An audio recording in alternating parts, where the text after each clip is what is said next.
एक दिन राम जी अध्ययनशाला से विद्या पढ़ के अपने गृह में आए और संपूर्ण दिन विचार सहित व्यतीत किया। फिर मन में तीर्थ ठाकुर द्वारे का संकल्प धरकर अपने पिता दशरथ के पास, जो अति प्रजापालक थे, आए और जैसे हंस सुंदर कमल को ग्रहण करे वैसे ही उन्होंने उनका चरण पकड़ा। जैसे कमल के फूल के नीचे कोमल तरैयाँ होती हैं और उन तरैयों सहित कमल को हंस पकड़ता है, वैसे ही दशरथ जी की उंगलियों को उन्होंने ग्रहण किया और बोले, हे पिता, मेरा चित्त तीर्थ और ठाकुर द्वारों के दर्शनों को चाहता है। आप आज्ञा कीजिए तो मैं दर्शन कर आऊँ। मैं तुम्हारा पुत्र हूँ। आगे मैंने कभी नहीं कहा, यह प्रार्थना अभी की है। इससे यह वचन मेरा न फेरना, क्योंकि ऐसा त्रिलोकी में कोई नहीं है कि जिसका मनोरथ इस घर से सिद्ध न हुआ हो। इससे मुझको भी कृपा करके आज्ञा दीजिए। इतना कहकर वाल्मीकि जी बोले, हे भारद्वाज, जिस समय इस प्रकार राम जी ने कहा तब वशिष्ठ जी पास बैठे थे।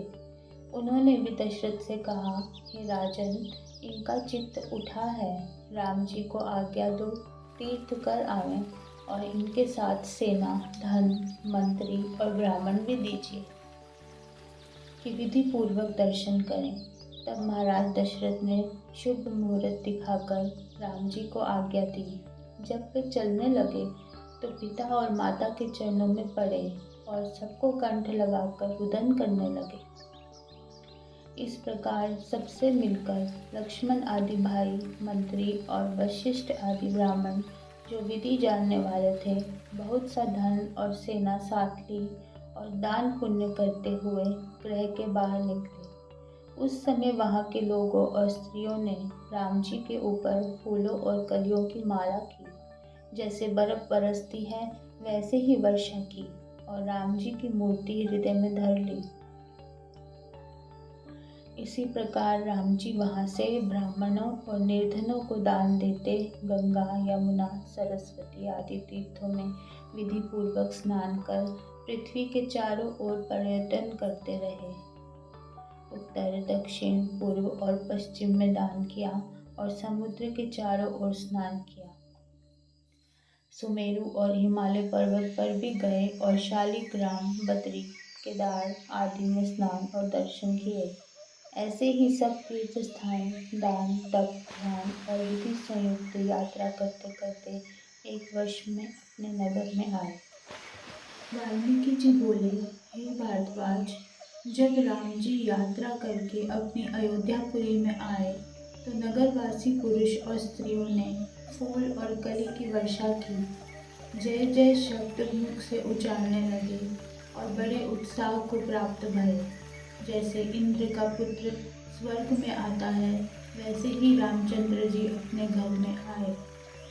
राम जी ने पहले राजा दशरथ और फिर वशिष्ठ जी को प्रणाम किया और सब सभा के लोगों से यथा योग्य मिलकर अंतःपुर में आ कौशल्या आदि माताओं को प्रणाम किया और भाई बंधु आदि कुटुंब से मिले।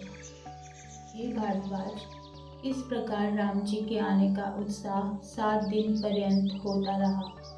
उस अंतर में कोई मिलने आवे उससे मिलते और जो कोई कुछ लेने आवे उनको दान पुण्य करते थे। अनेक बाजे बजते थे और भाट आदि बंदीजन स्तुति करते थे। तदनंतर राम जी का यह आचरण हुआ कि प्रातःकाल उठ के स्नान, संध्यादिक सत्कर्म कर भोजन करते और फिर भाई बंधुओं से मिलकर अपने तीर्थ की कथा और देव द्वार के दर्शन की वार्ता करते। निदान इसी प्रकार उत्साह से रात दिन बिताते। एक दिन राम जी प्रातःकाल उठ के अपने पिता राजा दशरथ के निकट गए, जिनका तेज चंद्रमा के समान। उस समय वशिष्ठ आदि की सभा बैठी थी। वहाँ वशिष्ठ जी के साथ कथा वार्ता की। राजा दशरथ ने उनसे कहा कि हे राम जी, तुम शिकार खेलने जाया करो। उस समय राम जी की अवस्था 16 वर्ष से कई महीने कम थी। लक्ष्मण और शत्रुघ्न भाई साथ थे, पर भरत जी नाना के घर गए थे। निदान उन्हीं के साथ नित्य चर्चा, उल्लास कर और स्नान, संध्यादिक नित्य कर्म और भोजन करके शिकार खेलने जाते थे। वहाँ जो जीवों को दुख देने वाले जानवर देखते, उनको मारते और अन्य लोगों को प्रसन्न करते थे। दिन को शिकार खेलने जाते और रात्रि को बाजे निशान सहित अपने घर में आते थे। इसी प्रकार बहुत दिन बीते।